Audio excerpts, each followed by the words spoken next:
Valsad local crime બ્રાન્ચે શહેરમાંથી પસાર થતી કારમાંથી લાખો રૂપિયાનો વિદેશી દારૂનો જથ્થો ઝડપી પાડ્યો છે।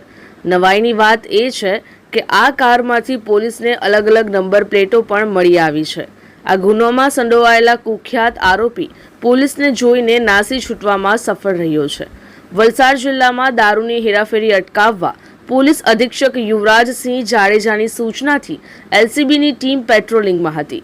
તે દરમિયાન એલસીબીના પોલીસ કોન્સ્ટેબલ હરદેવસિંહ રણજીતસિંહને મળેલી બાતમીના આધારે પોલીસે વલસાડના કાશ્મીરનગર વિસ્તારમાં વોચ ગોઠવી હતી।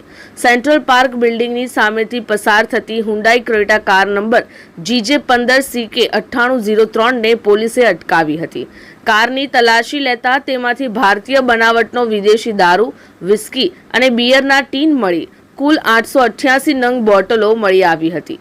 જપ્ત કરાયેલા દારૂની કિંમત 2,99,040 રૂપિયા થાય છે।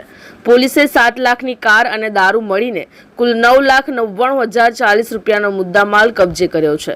ચોંકાવનારી વાત એ છે કે કારમાંથી પોલીસને 8 જેટલી અલગ અલગ નંબર પ્લેટો પણ મળી આવી છે, જેનો ઉપયોગ પોલીસને ચકમો આપવા માટે થતો હોવાનું મનાય છે।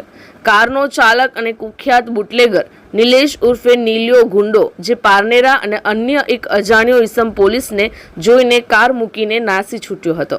આરોપી નિલેશ રીઢો ગુનેગાર છે અને તેના વિરુદ્ધ વલસાડ રૂરલ પારડી અને ડુંગરી પોલીસ સ્ટેશનમાં અપહરણ, ખંડણી, રાયોટિંગ અને આર્મ્સ એક્ટ જેવા ગંભીર ગુનાઓ નોંધાયેલા છે। હાલ તો એલસીબી પોલીસે વલસાડ સિટી પોલીસ મથકે પ્રોહિબિશન અને ભારતીય ન્યાય સંહિતાની કલમો હેઠળ ગુનો નોંધી ફરાર આરોપી નિલેશ ઉર્ફે નીલિયો અને તેના સાગરીતને ઝડપી પાડવા ચક્રો ગતિમાન કર્યા છે। અમારી લાઈવ ન્યૂઝ 24 ચેનલને સબસ્ક્રાઇબ કરો, બેલ આઇકોન દબાવો જેથી આવનાર ન્યૂઝ અપડેટ્સની નોટિફિકેશન આપ સુધી સૌથી પહેલા પહોંચે।